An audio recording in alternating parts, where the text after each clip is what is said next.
ناس تغرك بتحكيها عشان تكرم فيها، ودادي عندي حكاية بدي احكيها عاللي كرمته ناس ودادي، وعامل قلبي لعبة معاه.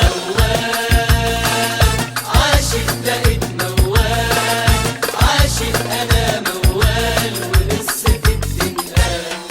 موال عاشق بقيت موال، عاشق انا موال وقصتي بتنقال. جاي يكلمني كلام جارح واسكت وصوتي معلهش، قوله ما جيتش ليه